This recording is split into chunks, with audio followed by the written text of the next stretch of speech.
Tu vis mal une situation familiale,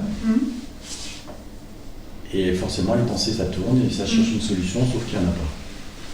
Ok, donc le truc c'est pas les pensées. Qui me refuse. C'est je vis mal la situation familiale.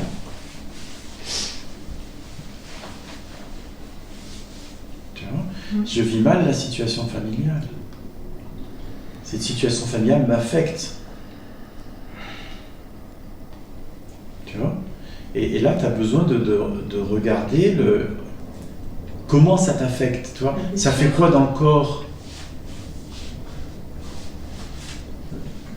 Tu es en colère, tu es blessé, tu es apeuré, en colère. Ok. Et la colère contre les personnes de la famille, elle vit où dans le corps? Partout, dans les jambes. C'est une tension, une crispation globale du corps. Reste avec là maintenant, ressens la colère contre les membres de la famille, ose être en colère contre eux. T'es trop douce, t'es trop gentille, toi. Ressens cette colère, tu vois. Ressens la sensation de colère dans le corps. Ose laisser cette sensation de colère se déployer, prendre toute la place, tu vois. Goûte comme... Pardon? Sa vie. Sa vie, hein. Goûte comme c'est bon. Sa vie.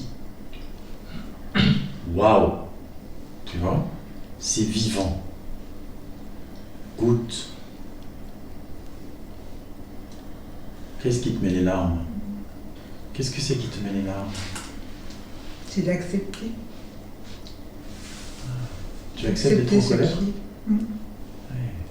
Tu vois, ça peut aller vite, hein. Ouais, c'est ok d'être en colère.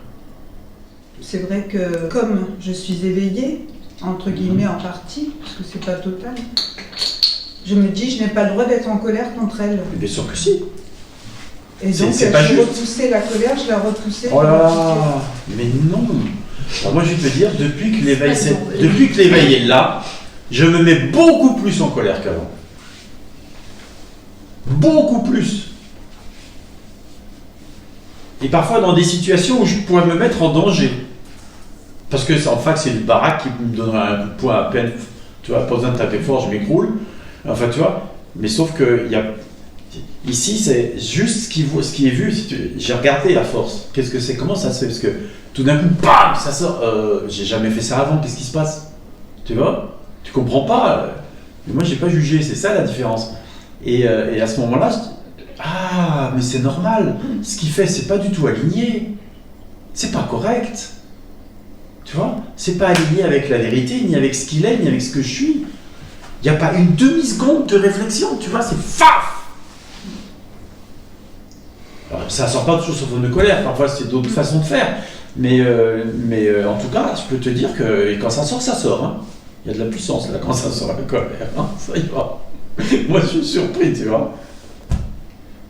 Mais bien sûr que si tu as droit à la colère, c'est même plus que ça, c'est un devoir. Et ce qui est frappant dans ce que tu dis, c'est que tu vis ça personnellement. En fait, l'émotion est prise personnellement, quelque part. Oui. Et tu dis très bien, je n'ai pas le droit. Tu vois? C'est une idée à propos de comment on doit être quand on est éveillé. Mais non, c'est sauvage l'éveil. Ça un éveil personnel. L'éveil autorise tout, permet tout. C'est sauvage l'éveil. Tu vois ça? C'est rapporté à quelqu'un. L'idée d'un quelqu'un. Ouais. À ce moment-là, hein. Ouais, à ce moment-là, c'est agrippé. Ouais, moi je dirais surtout à l'idée qu'il y a des choses qui se font et des choses qui se font pas. Tu vois? Parce que ça c'est faux. Et le Christ qui a chassé les marchands du temple à coup de fouet, tu crois qu'il y avait zéro colère? Il a dit, bon allez, vous voulez pas sortir tout seul? Allez, bah, plaf. Non, il est allé avec force, hein. S'il n'était pas allé avec force, les marchands du temple, ils ne seraient pas partis. Hein.